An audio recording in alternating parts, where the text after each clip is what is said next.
Hello everyone, আসসালামু আলাইকুম। আমি শাকিল। তো আজকের এই পার্টিকুলার ভিডিওতে আমি মূলত কথা বলবো অ্যাডা ডেল্টা অপটিমাইজার অ্যালগরিদম নিয়ে। ওকে, তো প্রিভিয়াসলি আমি আরও কয়েকটা অ্যালগরিদম নিয়ে কথা বলছি। আপনারা সবাই জাস্ট সিকোয়েন্স মেনটেন করে ভিডিওগুলো দেখবেন।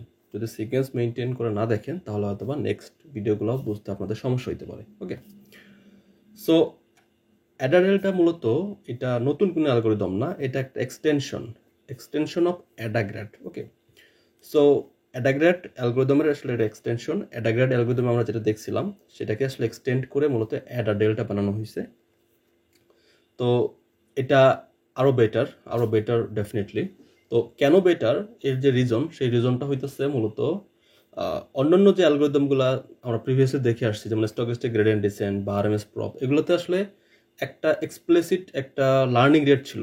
হ্যাঁ, এটা বা একটা লার্নিং রেট ছিল, তো গ্লোবাল লার্নিং রেট। তো এটা থাকার কারণে অনেক সময় দেখা যাচ্ছে যে হাইপার প্যারামিটার টিউনিং করা বা আদার্স মানে অনেক টাইপের প্রবলেম অ্যারাইজ হইতে পারে বা একটু স্লো কনভার্জেন্স।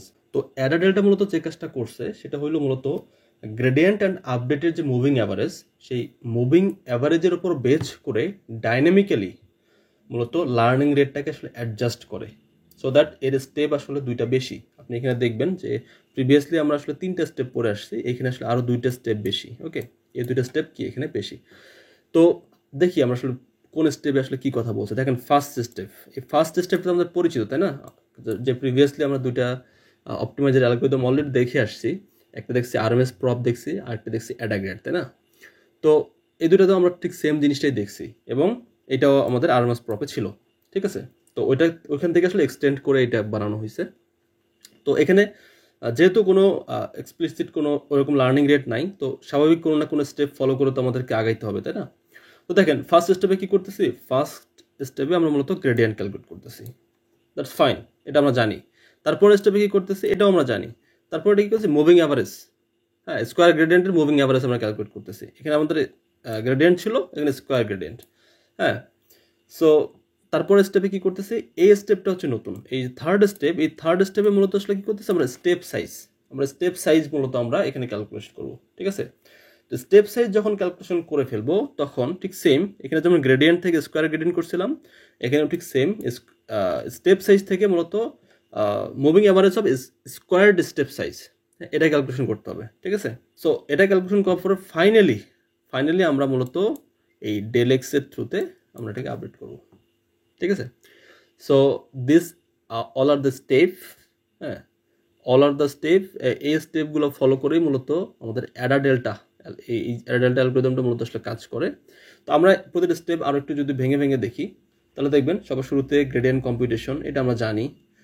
আমাদের যে লস ফাংশন, সেই লস ফাংশনকে আসলে ওয়েটের রেসপেক্টে মূলত আমাদের গ্রেডিয়েন্ট ক্যালকুলেশন করতে হয়, তাই না? এটা আমরা বারবার করে আসছি। তারপর আমরা কি করতেছি, তারপর দেখেন আমরা মূলত তারপর আপডেট করতেছি হচ্ছে রানিং অ্যাভারেজ, স্কোয়ার গ্রেডিয়েন্টের আসলে রানিং অ্যাভারেজটাকে আপডেট করতেছি। সেখানে এই যে রো একটা ছিল হাইপার প্যারামিটার, যেটা আমরা প্রিভিয়াসলিও দেখে আসছি, তাই না? আমরা প্রিভিয়াসলি যদি ইয়াতে যাই তাহলে দেখতে পাবো যে রো এর একটা ভ্যালু ছিল, যেটাকে বলা হয়েছে ডিকে রেট। এর একটা হাইপার প্যারামিটার ছিল, যেটা আমরা আরএমএস প্রপ, যখন আমরা আরএমএস প্রপ পড়ছিলাম তখন আমরা এটা দেখছিলাম। ঠিক আছে, এবং সেখানে আমরা এলিমেন্ট ওয়াইজ মাল্টিপ্লিকেশন দেখছিলাম, যেটা আমরা এখানেও দেখতে পাচ্ছি এলিমেন্ট ওয়াইজ মাল্টিপ্লিকেশন। ঠিক আছে, তো আমাদের তার মানে কি 2 নম্বর যে স্টেপ, সেই স্টেপটা আসলে সেম। আমরা running average of square gradient আমরা আপডেট করছি। তারপরের স্টেপে কি, থার্ড স্টেপ হইতেছে বলতে স্টেপ সাইজ ক্যালকুলেশন। ঠিক আছে, কতটুকু আসলে স্টেপ সাইজ নেবে সেটা ক্যালকুলেট করবো। তো এখানে 2টা পার্ট। প্রথমে যে অংশটুকু, সেই অংশটুকু হচ্ছে মূলত square root of historical squared step size, এইটা k-1। তো এটা square root of historical squared step size. Okay, আর নিচের যে অংশটুকু, সেই অংশটুকু আমরা প্রিভিয়াসলি কিন্তু ক্যালকুলেশন করে আসছি, দেখেন আর কে, এটারই জাস্ট রুট। ওকে, তো এটা মূলত স্কোয়ার রুট অফ কারেন্ট, এটা যেহেতু আর কে, square root of current squared gradient. ঠিক আছে, এবং এর সাথে ঠিক সেম জিরোটাকে আসলে অ্যাভয়েড করার জন্য এপসাইলনটাকে অ্যাড করা হয়েছে, যে কোনো কিছুকে যেন আমরা 0 দিয়ে ভাগ করতে না হয়। সো একটা ছোট্ট একটা এপসাইলনের ভ্যালু অ্যাড করা হয়েছে, এবং এলিমেন্ট ওয়াইজ মাল্টিপ্লিকেশন, কার সাথে, গ্রেডিয়েন্টের সাথে। ওকে, তো সামনে একটা মাইনাস আছে, এটা মাথায় রাখতে হবে। তো এটা হচ্ছে কি ডেল এক্স বা step size calculation. Step size যখন ক্যালকুলেশন হয়ে গেছে, তারপরে আমাদের 4 নম্বর স্টেপ আসবে। 4 নম্বর স্টেপ হইতেছে কি, moving average of squared step size. এর আগে 2 নম্বরে ছিল কি স্কোয়ার গ্রেডিয়েন্ট, আর এটা কি moving average of squared step size. Okay, এই যে এটা স্টেপ সাইজ ছিল স্কোয়ার্ড। ওকে, আর এদিকে যা ছিল তা তো আমরা জানি প্রিভিয়াসলি। এবং ফাইনালি 5 নম্বর স্টেপে এসে আমাদের ওয়েটের ভ্যালুটাকে আপডেট করতে হবে। ওয়েট k+1 মানে next wait equal wait plus del X. ঠিক আছে, স্টেপ সাইজ। তো এটা হচ্ছে মূলত স্টেপ, এই 5টা স্টেপ, হ্যাঁ, এই টোটাল 5টা স্টেপ ফলো করে আপনাকে অ্যাডা ডেল্টার মাধ্যমে যদি আপনি অপটিমাইজ করতে চান তাহলে আপনাকে এই 5টা স্টেপ ফলো করে আসতে হবে। আসলে ব্যাপারটা এরকম হয়েছে যে আমরা যেহেতু টেনসর ফ্লো বা কেরাস দিয়ে বা পাইটর্স দিয়ে যেহেতু আমরা অ্যাডা ডেল্টা আমরা কল করলেই পেয়ে যাচ্ছি, তো ভেতরে কি হইতেছে আমরা আসলে এগুলো বুঝি না।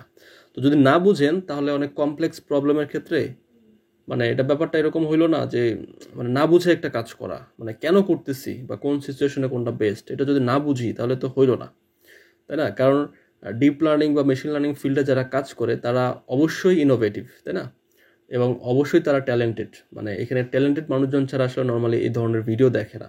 সো আমার ভিডিও ভিউ অনেক কম, এটা নিয়ে মাঝে মাঝে অনেক খারাপ লাগে যে আমি যদি এই ভিডিওগুলো ইংলিশে বানাইতাম তাহলে হয়তো আমাদের ভিউ মানে ওয়ার্ল্ড ওয়াইড অনেক মানুষ দেখতো। তো আমার এটা নিয়ে কনসার্ন না, কারণ ওয়ার্ল্ড ওয়াইড অনেক ভালো ইউটিউবার আছে, হ্যাঁ, তারা তাদের কোর্স করুক, তাদের নিয়ে আমার কোনো কনসার্ন নাই। আমার কনসার্ন শুধুমাত্র বাংলাদেশের মানুষের নিয়ে যারা আসলে বাংলা ভাষায় শিখতে চায়।